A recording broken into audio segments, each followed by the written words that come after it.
আমি ৰাতিপুৱা যেতিয়া নাক বজাই বজাই বাগৰি বাগৰি বিচনাত শুয়ে থাকোঁ তেতিয়া ছাকচেছফুল ব্যক্তিসকলে কি কৰে জানেনে?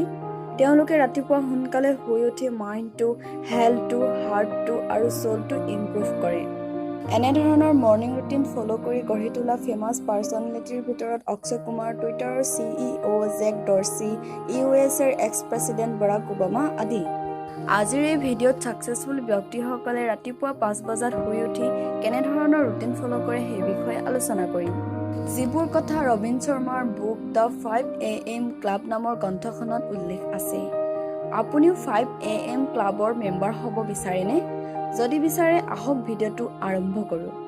ৰাতিপুৱা শুই উঠি 5 বজাৰ পৰা 6 বজালৈ এখন ৰুটিন ফ'ল' কৰিব লাগে, যাক লেখক ৰবিন শৰ্মাই নাম দিছে 20-20 ফৰ্মুলা।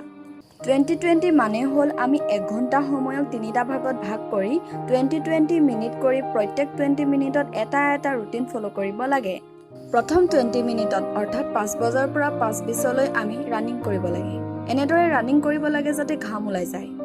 আমি যদি শুই উঠি এক্সাৰচাইজ কৰোঁ তেতিয়া আমাৰ এনাৰ্জি আৰু ফ'কাছ বাঢ়ে।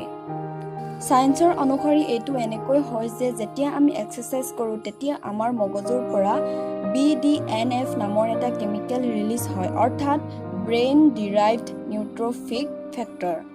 আৰু গৱেষণা কৰি পোৱা গৈছে যে BDNFে আমাৰ মগজুৰ চাপ যথেষ্ট কমায় আৰু আমাৰ মগজুৰ স্নায়ুৰ কানেকশ্যনৰ গতি বৃদ্ধি কৰে, যাৰ ফলত আমাৰ ফ'কাছ আৰু থিংকিং পাৱাৰ বৃদ্ধি হয়।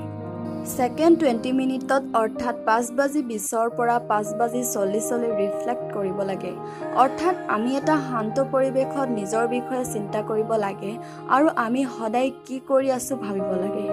যি কৰি আছোঁ সেইটোৱে আমাৰ গ'লটো ছাকচেছ কৰাত সহায় কৰে নে নকৰে। এইটো সময়ত আমি এখন নোটবুক লৈ আমাৰ গ'লটোৰ বিষয়ে লিখিব পাৰোঁ আৰু আজিৰ দিনটোত আমি কি কৰিম সেই বিষয়েও লিখিব পাৰোঁ।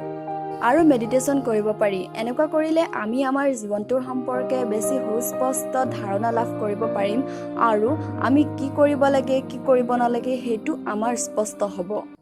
তৃতীয়টো 20 মিনিটত অৰ্থাৎ 5:40ৰ পৰা 6 বজালৈ আমি আমাক গ্ৰ' কৰিব লাগে, অৰ্থাৎ জ্ঞান বৃদ্ধি কৰিব লাগে। ইয়াৰ কাৰণে আমি কিবা ছেল্ফ হেল্প বুক বা অডিঅ' বুক নাইবা বুক চামাৰি শুনিব পাৰোঁ। মহান ব্যক্তিৰ বায়'গ্ৰাফিও শুনিব পাৰোঁ। এই 20-20 ফৰ্মুলাটো যদি আমি প্ৰত্যেক দিনে 1 ঘণ্টাকৈ এবছৰ দিন ফ'ল' কৰোঁ তেতিয়া আমি নিজৰ জীৱনটোক এনালাইচিছ কৰিম 122 ঘণ্টা। নিজৰ স্বাস্থ্যৰ যত্ন ল'ম 122 ঘণ্টা আৰু ছেল্ফ হেল্প বুকৰ দ্বাৰা নিজকে ইমপ্ৰুভ কৰা কামত সময় ব্যৱহাৰ কৰিম 122 ঘণ্টা। ভাবি চাওক আমি কিমান সময় নিজৰ কাৰণে ব্যৱহাৰ কৰিলোঁ। প্ৰত্যেক দিনা ৰাতিপুৱা 5 বজাৰ পৰা 6 বজালৈ এনেদৰে সময় কটালে আমাৰ জীৱনেই ধন্য হ'ব। গতিকে আহক আমিও ছাকচেছফুল ব্যক্তিসকলৰ দৰে ৰাতিপুৱা 5 বজাৰ পৰা 6 বজালৈ 20-20 ফৰ্মুলা ব্যৱহাৰ কৰি আমি আমাৰ জীৱন ধন্য কৰোঁ। ৰবিন শৰ্মাৰ বুক দ্য 5 AM ক্লাব নামৰ গ্ৰন্থখনৰ প্ৰথম ছোৱাত এই 20-20 ফৰ্মুলাটো বৰ্ণনা কৰিছে। যদি সম্পূৰ্ণ গ্ৰন্থখনৰ বিষয়ে জানিব বিচাৰে তেতিয়াহ'লে ডেছক্ৰিপশ্যনত দিয়া লিংকত গৈ গ্ৰন্থখন ক্ৰয় কৰি পঢ়িব পাৰিব।